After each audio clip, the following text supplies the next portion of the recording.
Hello, everyone. Welcome back to another episode of Writers Chat. We're so glad that you're joining us, whether you're here in our community live or if you're watching the replay. We have two very special guests today to talk about split time fiction, which seems to be like a publishing phenomena right now, at least in the inspirational market. Just a lot of stories, and they're going to talk to us about what constitutes split time fiction, other names for split time fiction, how to write it, just all kinds of interesting information. I'm really excited about this too. So let me introduce our guest, Melanie Dobson. Love Melanie's bio. Writing fiction is Melanie Dobson's excuse to explore abandoned houses. I love that. Travel to unique places and spend hours reading old books and journals. It sounds like you're my kindred twin there. The award winning author of more than 20 novels, Melanie enjoys stitching together both time slip and historical stories, including Memories of Glass, Catching the Wind, and her Legacy of Love series. 5 of her books, this is incredible, including 2 Legacy of Love novels, have won Carol Awards for historical fiction. Melanie and her family live near Portland. To win the Carol Award once is like a dream. To win it that many times is just tremendous. So congrats on that. Thank you. Glad to have you with us. And Morgan Tarpley Smith. Morgan writes inspirational fiction that transports women to faraway places and weaves past and present to explore questions of truth and faith. Besides writing and traveling to over a dozen countries, her interests include hanging out at coffee shops, listening to records, and researching genealogy. She works as a newspaper reporter and lives in Louisiana with her husband and adorable little son. I'm just going to say real quick, Morgan and I met, well, in about 2011, 2013, when my debut novel came out, Where Treasure Hides. And Morgan was one of my first like Uber fans. And so she had written me this really sweet email, and I had written her back, and I was just still in that whole throes of first book and how are people going to receive it. And then I made the mistake of sending Morgan a very personal email meant for 5 other people. And she sent me a very sweet note back and said, I don't think you meant this for me. It's like, nope, you're right, I didn't.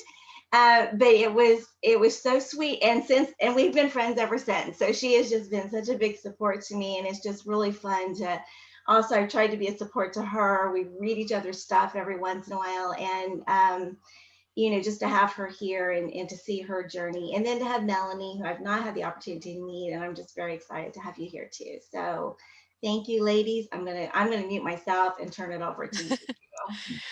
Thank you so much, Johnny. And yeah, it's crazy how God works out, stories like that. Melanie and I have a little bit of a story like that, and we'll share about that in a minute. But yeah, so thanks for having us today. We are super passionate about split time slip fiction. We'll talk about that in a minute too. But I'm Morgan Tarpley Smith. I am in Louisiana, like you said. I'm pursuing traditional publication and split time fiction. So I'm still early in the process, but I'm excited to be pursuing that. But also, I started, and this is how Melanie and I met. I started a Facebook group in 2019 for readers of split time fiction because I was like, I read my first book of split time fiction. It was General Market in 2012, and it just grabbed me so much. And I was like, I love this style. I must find more. Thankfully, I was starting to find some in Christian fiction, and I was like, this is so exciting. And so I was kind of seeing it transition. And then, of course, I found Melanie and read her books and loved Memories of Glass. So in 2019, she was the first person I asked to interview in our Facebook group that I started for lovers of split time fiction. And now it's a 350 almost member group on Facebook. So if you love this style too, reading, writing, please join our community. I'm sure the notes will have a link to that.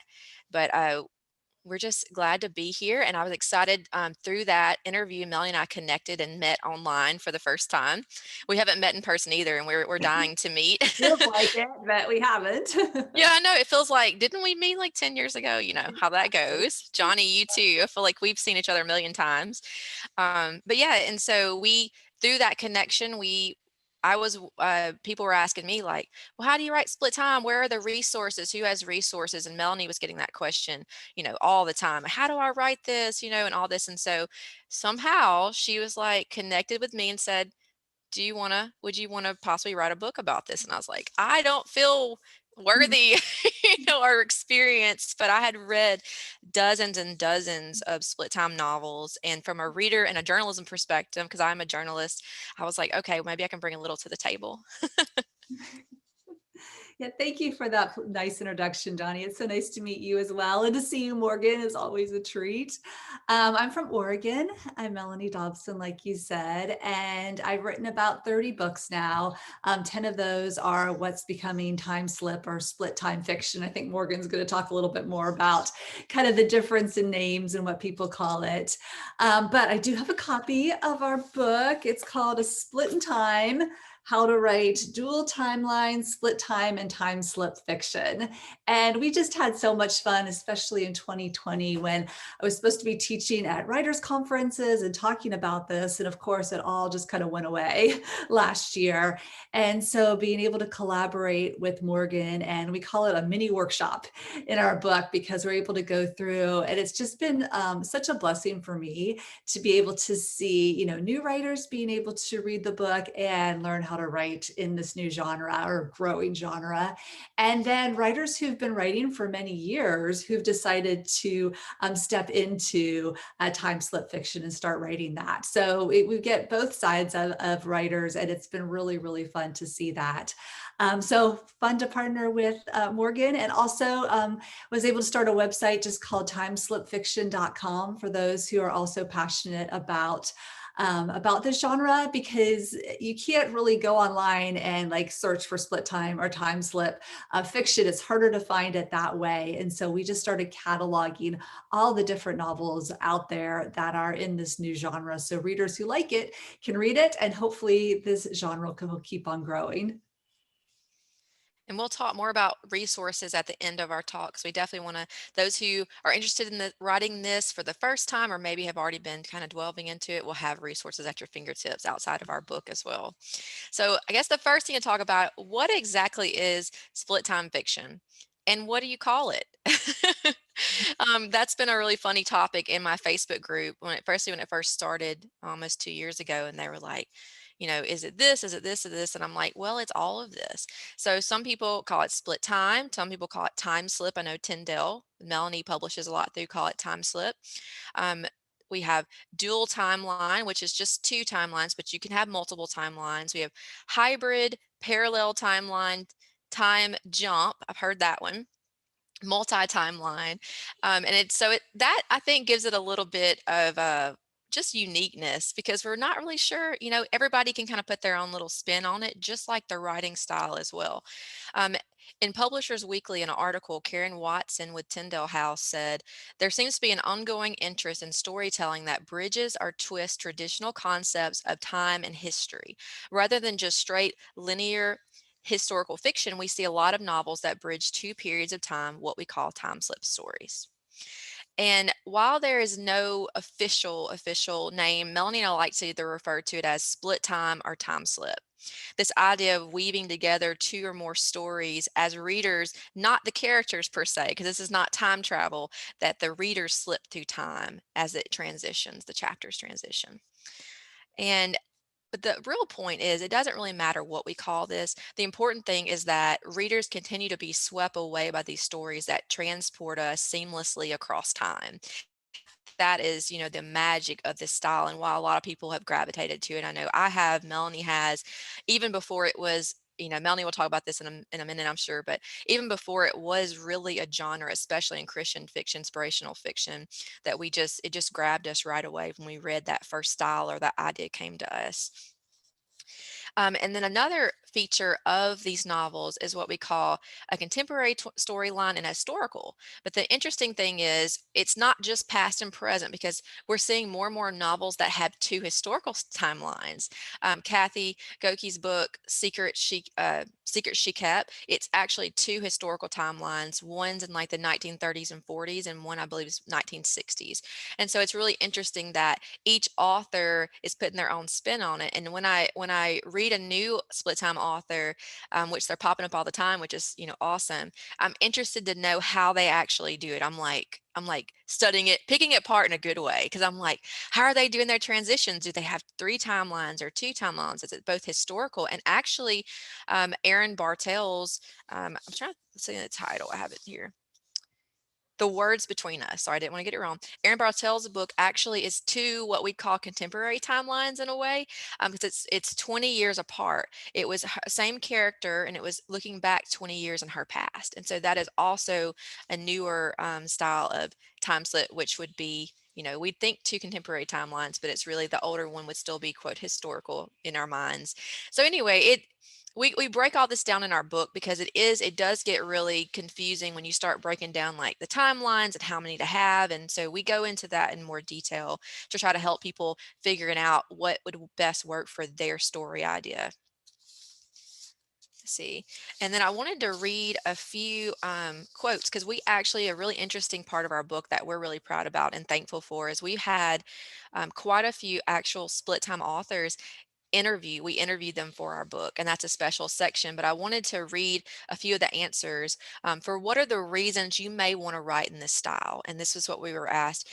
Kathy Oki, she said, I needed to tell both sides of the story, really get into the heads of those living with the crimes of the past and those dealing with the fallout in more modern times. Writing a dual timeline was the only way I knew to fully explore all sides of the characters and the relevant the relevant questions, which, I think that definitely, piqued my interest about, it needed to be told because she had to fully explore both sides. Rachel Hout said, I love the idea of looking into the past to see the lives and decisions of our ancestors. That was really good. And I love genealogy. So that answer was like, I totally get that. And then Susan Meisner, she said, for me, split time works best when the story in the past meshes with the story in the present in a way that results in organic relevance. The 2 narratives need to matter to each other so that the past somehow affects change, either good or bad, when it collides with the story in the present. Yeah, and I think that's exactly the reason that I love all of those answers. And that's why we did all these interviews with the different time slip novelists, because everybody has a different perspective, how they write it, why they write it, all of this. And so it was really fun to see all of that together. For me, I used to write historical fiction and I really enjoyed it, but I always wanted to know the end of the story. I was like, I would get to the end of this historical plot and I was so involved and so passionate about the characters, but what happens years later? What happens to their descendants? What happens? What's the story after the story? And so that's the beauty of time slip, I think, is we have a historical plot and then we have a contemporary, in whatever year contemporary is, that depends on the story, but we have a more current plot that kind of shares the story after the story and how it's impacted, how the contemporary characters are impacted by something that happened in the past. And I just love this. So my just really brief story and my entry into this world of time slip fiction is really simple. It was about, it's been 25 years now. It's really hard to believe. I decided and felt really called to start writing fiction. And I had this story idea, and it was a historical novel about a character in Colorado in a mining town. And I was really excited about it. And then I also had this contemporary story. And so I tried to weave it together. I did my very best to weave it together and send it out to publishers. And like so many writers, I just started receiving rejection after rejection after rejection. And it needed a lot of work. I know that it did in hindsight, but also no one knew what to do with, what is this story? You've got these 2 plots and they're kind of connected, but what's going on? And it was just really, really different. And so I ended up, I was on a 7-year journey to have my first novel published, which now I find is pretty common, of consistently writing, consistently trying to be published, consistently editing. And then at the end of the 7-year journey, I had the opportunity to publish my first novel. It was back in 2006, I believe. So it ended up being a contemporary novel, but it was based on a past story. So it wasn't a time slip. It wasn't two different plots, but it was based on something that happened years ago. And so that was my first novel. And then followed with some contemporary stories, some historical novels, not really coming back to that time slip genre because it just wasn't a thing. And then I can't remember the year right offhand that I read it, but 2008, I believe it was, Sarah's Key came out in the United States. And I don't know how many of you, have you read that, Johnny? Yeah, I know Morgan has, and hopefully others have as well. But I read this book, and if you haven't read the story, it's this beautifully written novel about a World War II little girl and a little boy who have to run away from the Nazis in France. And the little girl, Sarah, leaves her brother behind, doesn't know what happened to him. So we've got this past story that's really compelling. And then we have this present story of a reporter in France who starts to uncover Sarah's story. At the same time, she has a really compelling personal story going on in her life. But it's this dual timeline of going back and forth between these two stories until you find how they're connected. And then ultimately you find out what happens to Sarah's brother and how that impacts and changes the contemporary character. And so I read this story and I was like, this is what I want to write. I mean, it was so impacted. It was so compelling. It was what I wanted to write. And so just like Morgan said, I went through that book. I was highlighting, how does she do this? How does she transition? How does she make this one cohesive story, seemingly two different stories? And so that's what I decided that I wanted to write. So I went back. I learned the structure, or attempted to learn the structure from Tatiana's book. And then at the same time, a girlfriend of mine came to me and said, my mother-in-law lived in France during World War II in Normandy and has this amazing story. And, as writers, you hear this sometimes. And usually I say, oh, that's a great story. You should write it. That's great. But this time she asked me if I would write it. And I listened to the story and I said, oh, that is a story I want to write. And so we actually ended up going to France, went to her mother-in-law's chateau where she grew up. She had to host Nazi officials during the World War II era. At the same time, she was hiding people, Allied airmen, Jewish friends underneath the chateau and helping escape through the old tunnels from the French Revolution that were still down there. So incredible story. And so I went back and I started writing. I wanted a contemporary story to see what life was like now for this family in the chateau, but also a past story. And so started writing it. And at first, again, people were like, what do I do with this? I don't know where this fits. And then Simon & Schuster, a division of an imprint called Howard Books, decided to take a chance and publish it. And at the same time, a number of other books started coming out in this new genre. So it was just kind of felt like the right timing. Was so excited and just honored to be able to write that story. That sounds like a novel in itself, by the way, Melanie, of Oh, you does actually it? going over there. So That's awesome. a behind the scenes of the novel. There you go. I love it. All right. And yeah, that the novel is Chateau of Secrets, right? Yeah. Yes, that was Chateau of Secrets. Fantastic book, by the way. I've definitely read it. I'm a Thank big Melanie you. Dobson fan before I worked with her. So, like Sure. Johnny said, so if you haven't checked out Chateau of Secrets, check that one out. Um, so like for what we shared, that just the draw of this style, you kind of have to love history a little bit and looking at the past, whether it's genealogy research in your own life, or maybe it's a certain time period in school or now that it just has grabbed your interest. Like I know, the historical documentaries, watching those can be really fun. And you can also find really interesting tidbits for authors in those, historical nuggets, as we call it usually.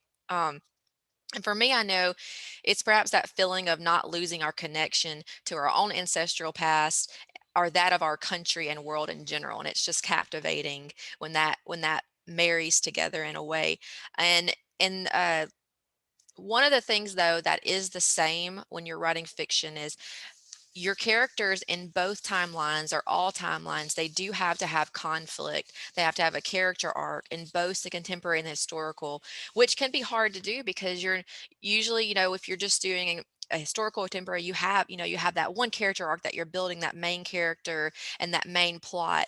But you also have to consider both the journeys, because part of the meshing a lot of the times is this mirror effect. I won't get into this because Melanie's going to talk a little about this, and in our book it goes more in depth, but just the mirroring a little bit, at least to some extent, of both characters' journeys, the past and the present, and how the present day character is affected. One of the examples that I like to use and we use in our book is A Fall of Marigolds by Susan Meisner, and that's that's my favorite novel of Susan Meisner's yet. If you haven't read it, it's just fantastic. It is set in the early 1900s as well as 2010s in New York City and Ellis Island. And it follows two protagonists, Taryn, who's the contemporary heroine, and then Clara, who's historical, and she's a nurse on Ellis Island. And they're both reeling from similar pasts, and they still carry trauma from losing a loved one. So you've got that kind of, mirror effect, that character arc building, their conflict. And throughout the novel, we discover bits and pieces along the way of what happened to them in the past that make them and shape them and their beliefs, how they are, and the depth of their shared desire and goal, which is to find a way back to the present, which is the living, the land of the living, after such traumatic experiences and great losses. And it is that desire that drives not only both storyline for each character, but both storylines, and therefore intertwines their journeys, culminating in this really major change in the contemporary character's life and how learning about the past affects her in the present, good or bad. It doesn't always, wrapped up in a pretty bow, but it just that that mirror and that both character arcs having a full, coming full conclusion at the end and meshing. It was just in this story, it was just so powerful because you just saw the parallels. And the more split time fiction you read, the more you pick up on the things that they're using, the authors are using, the symbolisms and the situations and things, and you don't even know they're doing it because they do it so well. Um, and so that's one of the things we talk about in our book, is just making sure you have a solid character arc for both main characters. Our three main characters, I know Christy Cameron, her Lost Castle series, she follows three heroines in each of the three books, and props to Christy, she does it very well. There's also, a lot of other authors that do that. Kate Morton's one of mine and Melanie's favorites, I know, and she has multiple protagonists, which is just like mesmerizing to watch her. You're just like, how is she going to bring all this together? And she does, and it's just brilliant. So yeah, and as a writer, we're always trying to figure out too, when we're reading, why is this good? Like, why is this here? So I think with those authors, Mel and I, especially when we were writing this book, we studied some specific authors and specific books to give real life examples from the books, which Melanie will talk about about that in a minute with our novel analysis. But also a really unique way that we can, in split time fiction, we can use the past is to foreshadow the past in the present day plot.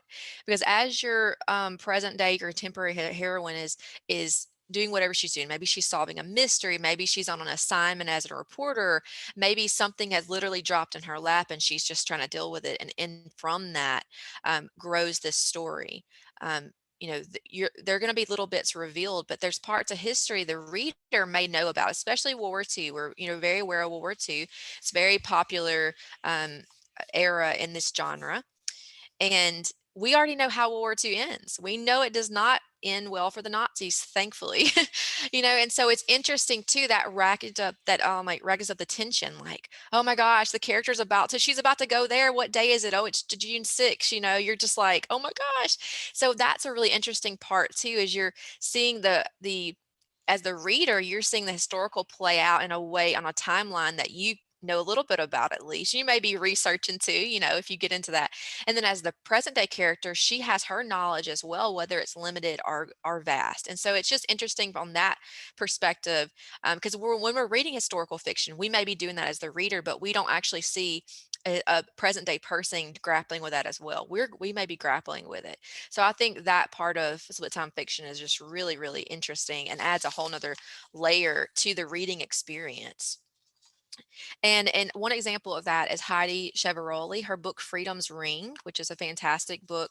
Her contemporary protagonist, Anaya, harbors fear and guilt from her niece's injuries during the Boston Marathon bombing in 2013, as well as her own both external and internal conflicts and grapplings with her past. And then in the past storyline, a woman named Liberty must also conquer fear and guilt as she grapples with political loyalties and a dangerous predicament during the Boston Massacre in 1770. So we have the Boston Marathon bombing in 2013, the Boston Massacre in 1770. So in this case, Heidi used two traumatic events in Boston history to tie the story together already, and that was just already a powerful thing, especially when you remember watching the footage from the Boston Marathon bombing, and it's just unreal.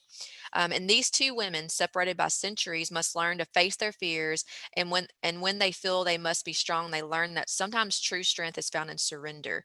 And through that process, Anaya, the present day character, is forever changed by Liberty's story. And we as the reader, usually are too. I definitely was. It's a very powerful story. And Melanie likes to talk about how the stories have to be a dance. They have to be a dance where both partners are implementing each other in this dance, back and forth and together, but in sync. And the contemporary story, and if it's not dependent on the past storyline, then the balance and the connection is thrown off. And so there's been a lot of different ways where the stories have been interwoven, different parts. Sometimes it's from the very beginning, because sometimes in the historical part in the present day, you might have someone physically telling their story to someone, and then that it's more of a connection right away. It might merge more in the middle, it might merge just at the end, but it's been well done in all different aspects. And that's another thing we cover in our book, is how the stories must collide near the end. If they haven't already started to, they have to collide at the end in a very powerful way. Um, and it could be the present day character just discovers a secret that they've been trying to figure something out, and finally that key piece slides into place. Um, and almost every thread's also stitched up at this point, in the last third of the book. We say almost because some writers like to leave a few little threads dangling. Totally fine, because as readers, our minds already should be engaged with the story, and we may be making our own conclusions. So it's totally fine not to wrap everything up completely. But all the major points should be resolved near the end. We should feel a sense of completion, of closure, no matter if there's not a happy ending, if there's not all the little threads connected. But also, this is the point of the novel where the reader needs to realize that this story couldn't be told another way. It had to be told in multiple timelines. And if and as a writer, if you're looking back at a manuscript that you just wrote, and you're not seeing that necessity, that need stories to be told together, they can't be separated and be fine, then you got to go back and really dig in. I've had to do this myself, believe me. I'm still doing this with manuscripts, just to make sure it's that deep connection and that need for the story to be told this way. Yeah, that's so good. I think the past and the past and the present both have to be so compelling as standalones, but then bringing them together just makes it just a powerhouse of a story, like you said. So good. In our book, we specifically talk about and pull out 13 what we call components, but 13 techniques are things that we've seen consistently over reading dozens and dozens of time slip stories. How do authors make this happen? And so that's what we've kind of drawn out, all of those things that Morgan have talked about. Two more that we just wanted to discuss briefly. One thing that is consistently we see in time slip fiction is what we call a bridge to the past.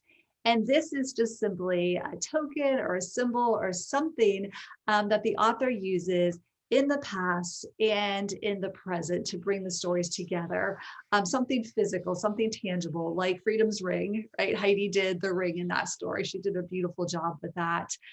In my Hidden Among the Stars book that came out a few years ago, I had a lot of fun with that one. I had in the contemporary, I had a bookstore owner, who had used books that would come into her store, and she discovers this book from Germany, an old book with a list in it, a hidden list that's been written inside.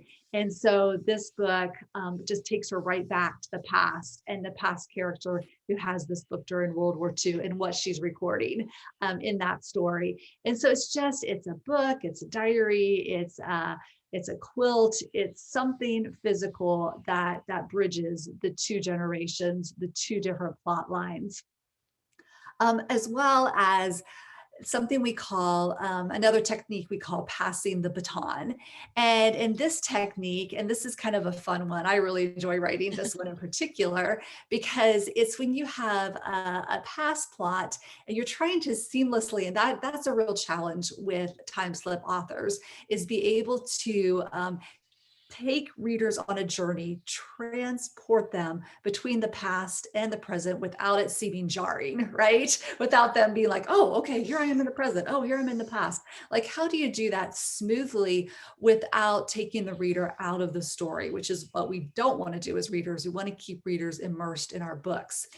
And so the best way that we've discovered to do this, and what a lot of other novelists have done, is what we call passing the baton. So you'll have a historical story, and say you get to the end of the scene, and say, well, my current manuscript that I'm working on, for example, I have my past characters going through a really hard time, and they're at this lake, and they're in Oregon. And they look out at the very end of the chapter and they see the beautiful stars out in the middle of nowhere on this lake. And then you start the contemporary scene in the next chapter, and I have the characters then 60 years later. I have my main character looking out at the same lake, looking up at the same stars, and at a completely different place in her story, in her life. But it's this, what I hope is the seamless transition between past and present as you sort of weave these two stories together. Still two different stories, but the characters are experiencing, whether it's an emotion, whether it's a sound, whether it's a smell, whether one of my stories, I have a cat. I was going to bring up the cat. You got to bring up the cat. Yeah, I can bring up the cat, right? I end the story with the cat in Germany. And then I have my story in Ohio, my contemporary story, and she has her cat that comes and snuggles up beside her, right? And so it's just this way of, different time periods, but similarities between the two time periods. So what we did in our book, we've split up all 13 components and kind of we go through those, and not every single time slip novel has every single component, but most of them do. And so what we did is we took a couple of novels in our book, Split in Time, and we just analyzed them. We took all of those components and we broke them down, and we showed how authors realistically use those components to make a compelling story or create a compelling story. So for just one example, I'll talk about the Passing the Baton. One of the books that we broke down was Amanda Dykes' book, Whose Waves These Are. And if you haven't read this book, it actually won the Christie Award last year. Yes, Book of the Year. Book of the Year. Yeah, it did. It won the Book of the Year, and it deserved it. It was a beautiful story. I am still in awe of Amanda. That was her debut, wasn't it? It was, yeah, her debut. Her debut, yeah. And so just an incredibly beautifully written novel. But she passes the baton in such a way. She has World War II characters and then more contemporary characters in her story. I want to say 1990s. I don't remember exactly. Yeah, I think it's 90s. I'm not sure, early 2000s. Yeah. So, so at the end of one of her contemporary chapters, it's just the characters are opening up a lock, and it says the metal clicks ... and releases. So really simple, the metal clicks and releases. Then she goes right into her historical chapter and says 1,000-ton metal shrieks slowing the train as it pulls into Boston South Station. So completely different era, completely different place, but you have this metal, the sound of metal at the end, sound of metal at the beginning. So I love that. And then just one other example from hers. Let's see. So the chapter is the contemporary protagonist has a sacred emotional moment of tension. That's what I say, and we say in the chapter, and it closes at night, and it said, and yet she has the sense that somehow she's leaving it behind in the dark. And so you got this quiet section ending in the darkness. And then you have a World War II, and they're in this night section, and just transitions right over to the night, and you begin the next section. So it's just a small technique, but it makes a big difference to readers to see the story become seamless with the transitions that you put between the different scenes and chapters. And I'd say too, like when we started working on our material for this book, that was something I hadn't put a name to, and I didn't. But when as soon as Melanie was talking about it, we were brainstorming about the book, I was like, oh my gosh, I see that all the time. So now when you're reading, you start seeing that, and but it's so seamlessly done. You're not supposed to realize it, but when you are, when we're actually like pass the baton, okay, this is it. So like it might be like she's saying, like maybe someone's looking at an old house in the end of one chapter, and then it's brand new in the beginning of the next chapter, things like that. And they're just powerful things that, when you start when you do some of these techniques and you start training your mind to think that way as a writer, you naturally start bringing them out too. But that one was definitely something that I was just like, oh yeah, okay. It's just amazing. Yeah.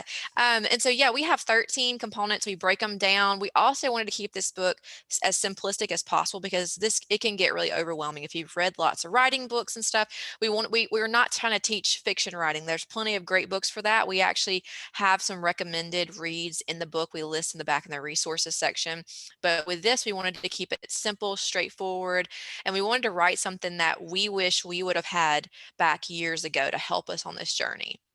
And it's been exciting too, because like I said, we do have the novel analysis section. We have 2 novels that we've broken down that Melanie referenced, and then we have the author interviews. And I'm going to a few quotes from there, just some little tidbits, but that was really, really helpful, because since every author does this differently, and every author has just found different reading audiences and brought other genres in, like Jamie Jo Wright has this gothic inspirational fiction thing going on, which is so unique and different. And I love it. Read all her books, and they're amazing. And so it's just neat how there's enough split time now in inspirational fiction to start kind of having these little sub genres in a way, and so that's really cool. You got, we have a lot of World War II, which is awesome. Then we have, 3 storylines, and hopefully we'll have, Regency might make a, we never know. We never know what's going to be coming up next. But with the interviews, author interviews, I wanted to read a few excerpts from the question that we asked all of our authors. What advice do you have for those who want to write split time fiction? And the authors we interviewed, I want to set the names out there, and they were so gracious to do this. Heidi Chevrolet, Kathy Goki, Leslie Gould, Lindsay Harrell, Rachel Houck, Susan Meisner, and Lisa Wingate. So we have some pretty heavy hitters, and some of these too, like we wanted to interview Kathy and Lindsay for sure, because they've only written one split time novel at this time. And Lindsay comes from a contemporary background, and she wrote a split time novel. And then Kathy came from a historical fiction background and wrote a story and wrote a split time fiction novel. So we thought that was unique, because some people may be coming at it, like Melanie said, she, wrote the original novel kind of split time, but it wasn't really a thing yet. And then she wrote historical, and then she came back. So either way, you can come into this from a contemporary side, from a historical side, and still it just marry together. So don't think it's just historical writers who can write split time. You can be a contemporary fiction author and bring in split time all the time. Okay, so Heidi said her advice for those who want to write split time fiction. She said, like any other type of writing, I would say that reading other split time fiction will be helpful. Study how an author tells a successful time split story. And then Leslie echoed this. She said, first, read split time fiction. See how other authors do it. So the first thing we'd say, whether you're a published author already, whether you're wanting to become a published author, read what you want to write. Read the split time fiction. Like I said, there's so many little subgenres popping up. If you like more gothic type literature, read Jamie Jo Wright. If you like World War II, read Melanie Dobson. If you like more the 3 storylines, read Christy Cameron's Lost Castle. There's just so many different things that you can, different authors now, just in inspirational fiction, that you can pick up and read, and then kind of see where you might fit in the growing inspirational fiction, category. Kathy said, focus on a central question or issue that links the 2 time periods. Lindsay said, don't be intimidated. I was nervous to write a new kind of story, but found that it came together much more easily than I would have anticipated. Rachel Houck said, have a passion for this style. Don't write it because it's just the latest thing. And I would definitely, and I know Melanie would too, say that too. You need to write, number one, what the Lord's leading you to write, but also what you're passionate about. And even if it may not be the thing right now, it may be the thing in the next year. You never know how the market changes. So we definitely do, have our hand on the pulse of what the marketing trends are, but don't just jump on a trend just because you think, I've got to write split time because it's hot right now. Please do it because you really love it. And that's what we're just, we're still in it for the long haul, I think, Melanie, right? Because we love it. Now to talk about the resources we have. So in the back of our book, like I said, we have a short list of recommended reading for the craft of writing.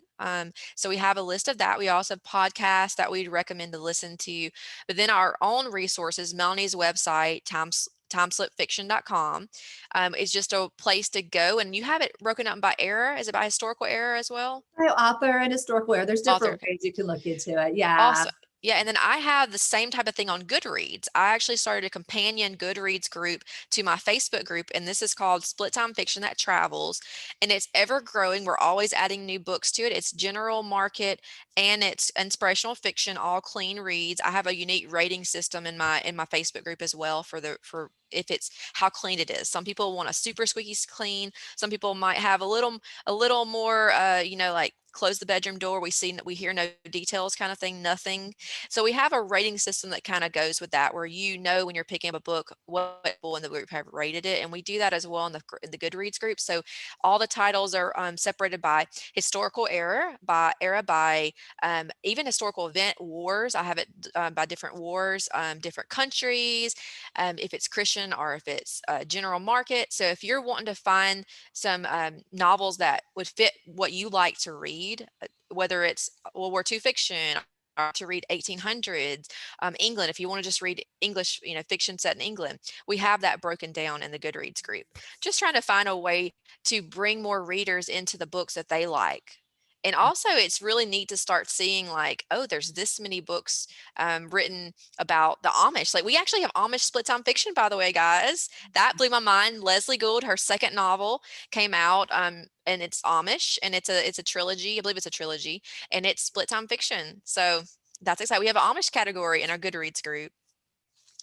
Do you want to add any? I was sorry. One more thing I was going to say. We actually, there'll be a purchase link for our book if you're interested, but we want to give a special offer to anyone who purchases our book using that link until May 15th. So until Saturday, night. If you purchase the book, and whether it's the Kindle version or the paperback, and you email me at inkmatpress@gmail.com, we'll have it in the notes. I will send you a printable PDF of our exercises, because that was the other thing I wanted to mention. In the back of our book, we have exercises and worksheets. So we have a Jumpstart a Split Time Novel exercise, which actually takes you in the baby steps, the initial steps of actually bringing your idea into split time fiction, like into a layout, an outline, a beginning outline. We also have where you can do your own novel analysis of your manuscript and other novels. We have that broken down in a worksheet. And then we have a checklist called Common Mistakes to Avoid in Split Time Fiction. So the PDF you will get is printable, and it is the exercise and worksheets in a printable way that you can just print out, put it in a binder, fill it out. Because of course our book is small size. So to have it full size to be able to print is really good, but we'll be offering that to anybody who purchases until May 15th. So go ahead, Melanie. What else would you like to say? Yeah, I think we've covered it. Yeah, Yeah. I think our heart and our passion is just, we love to read this genre and we love to write this genre, and we want to encourage other people to read and write this genre because we want to keep publishing. So, we have that selfless motivation of we wanted to continue on. But the way we continue on is just by others becoming passionate about it as well, and reading and writing in it. So if you have any questions, we would love to answer that. I'm not sure how that works, Johnny, but Yeah, I have a quick question about the purchase. Do people need to purchase through your website, or can they purchase it directly through Amazon and then contact you with a receipt from that? If you would purchase it through my website, that'd be great, using my link, because I am an Amazon affiliate. But also, if you purchase straight through Amazon, that's okay too. Okay, thanks for clarifying. Either way. everybody can come back on. And I know there were a couple questions, and we'll have to go back through the comments to kind of find them. And while people are popping on, if you're in Writers Chat Jail, let us know so we can bring you back on.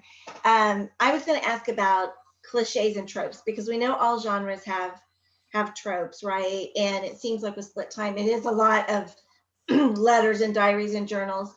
Is there anything that has become such a cliche that if we're just starting out writing a Split Time novel and we're trying to find a different or unique token, or that, that object to avoid? Are there too many letters? Are there too many journals? It's like, when does the trope become a cliche, I guess, is my question. Well, I would say if you can avoid the letters and the diaries, the journals, that is ideal. But readers still love to read about it, and we still love to write about it. So I wouldn't say that, don't use that as your bridge to the past. But if there's something else that you're able to use, I would recommend it. But well-known novelists are still using that, and Yeah, very and it's successful. all Yeah. how you do it, the treatment you give it. Some people, they may find a little piece of history first, like a ring or something, and then later on it connects them to a diary, and you're like halfway through the book. So there's ways to have two as well that play into each other. So I mean, in all the ways I've read, and I've read multiple, diaries and letters, I haven't been like, oh, that again, because every author just treats it differently. I think it just how to try to put your own unique spin on it. And especially too, because one thing I think is interesting too, like in Susan Meisner's The Last Year of the War, it's actually a person, because it follows the same person when she was a girl, like 12, 13, and then her as a woman who's like in her 80s. And so she is the token too. She does there is something symbolic, like an actual physical thing, but she's the token too. She's telling the reader her story. She's telling her own story. So I think that's unique as well, when you have actual people able to tell a story, or someone for someone, or it can be a mix of things as well. And we do touch on that in our book. Okay, so yeah, Jan asked you go back and forth between the two stories, and that pretty much is what you do, except at the beginning of your book, you did give these, I think there were 3: staccato, I forget what the other 2 were. And So, sandwich yeah, and sectional, right, Melanie? That's right. Sectional, Yeah. staccato, and sandwich. Yeah. do you want Different popular ways of telling the story. Yeah, that's just the structure. We've just analyzed a whole bunch of the time slip stories, and those 3 specific structures are typically what people use. So, but that's one thing we love about this genre is it's growing, it's changing. You don't have to stick to a specific structure or typical way of doing it, as long as you write a compelling story, right? Yeah, That's and we good. give examples too of each of that. We break down each of those structures, and we give real life examples of books that actually do that. But yeah, and that's you have the structure of how you write it, and the structure of how it's read as well. So I didn't know if the question was more, do we write it back and forth, or is the story structured? That's a good question though too, and I know from reading your book, I sort of know that different people do different things. But Melanie, how do you do yours as far as the writing, the historical and How do I write my books? Yeah. And yeah, every author does it differently. Because of the way my brain works, and I have to tell you, I have extremely messy brain. so it's just how I operate. I cannot sit down and outline. Like I have some girlfriends that will outline, and Morgan's more of an outliner, where they outline the whole story and they've got it ready to go, and then they sit down and write it. Mine is so organic. I usually have an idea, like my friend with Chateau of Secrets, I have that idea, that research. I do tons of research. I'm very much, I say I like to write to support my research habit, because I really Yeah, love, research junkie. I am a researcher. I could research and never write a word. So deadlines are good for me. So I research. I have all this material. I write my characters. I do very in-depth character profiles. So I know my characters before I start writing. I know what they want, what they need, what they're afraid of, these questions that drive my story. And then I sit and I start writing, and I see where with all the research, all of these elements, and then these characters that are super passionate, because they have to be really passionate. And I see where the story takes me. So in my writing, I write back back and forth. I write historical, then contemporary, historical, because it's so interwoven. I cannot imagine trying to write them separately and trying to weave them together later because my stories are so interwoven.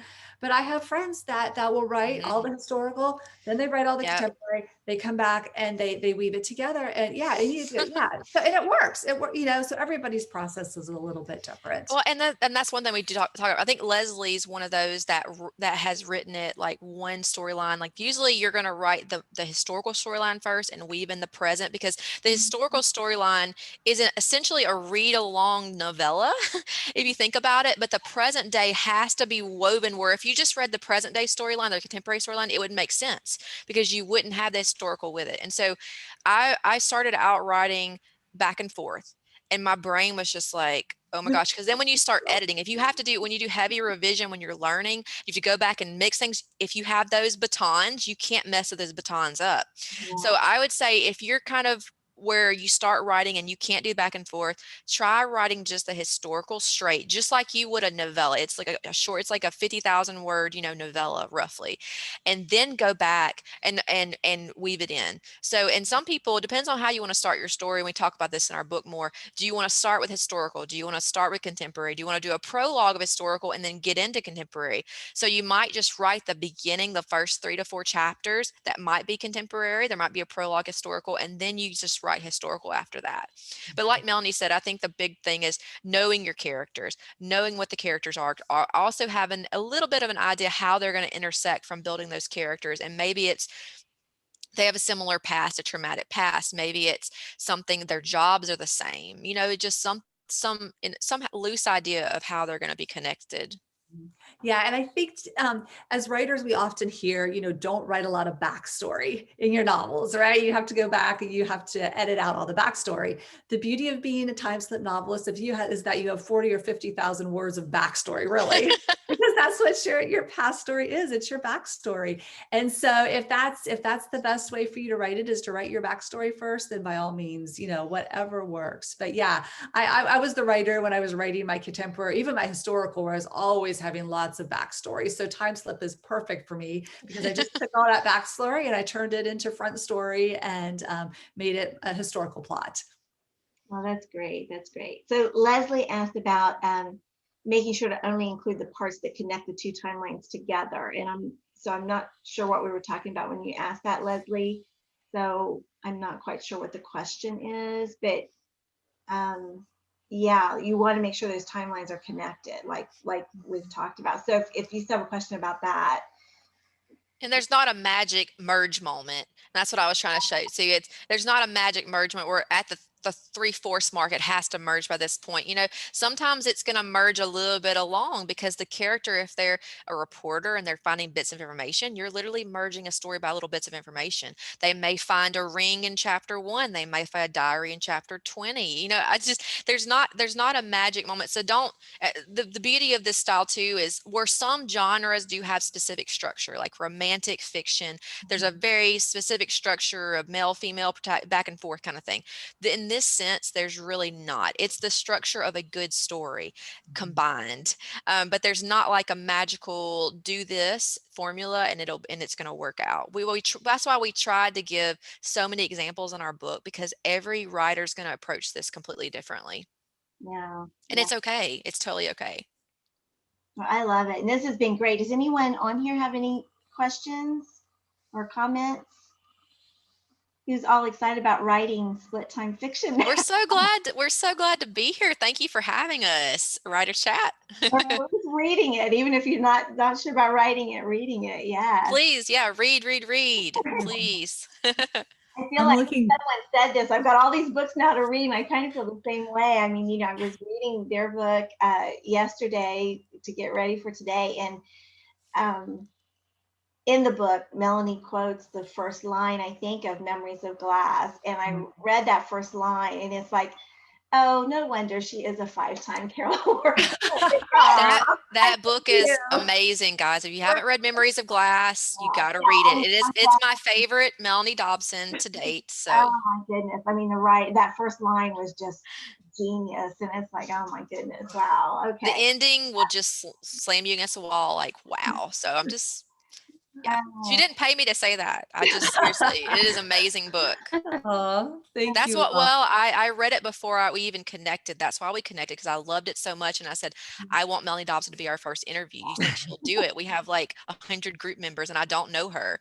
So I just like blind messaged her and said, hey, I run this group. Would you be an interview guest, our first one, And she was graciously said yes. And it was awesome interview. Yeah, it became a big partnership and friendship. So Yeah. it all worked out beautifully. I think Sophia has a question. Yes. She raised her hand. Hi, Sorry. well, I've really enjoyed hearing this, and I got the book, so I'm going to apply it. In my particular case, I'm thinking about implementing it with my story where everything takes place in the same timeline, but it's from two vastly different cultures. One, an invasive force that is highly tech, and they count and regard time in one way. And then the indigenous people who are very low tech, and both worlds have come together on this one planet. And so I think that your techniques will help me, I'm hoping, marry those timelines. I'm trying to figure out, how do I present the different POVs? And one concept is, I don't know if you've read any of the Hitchhiker's Guide. That's one of my go-to references.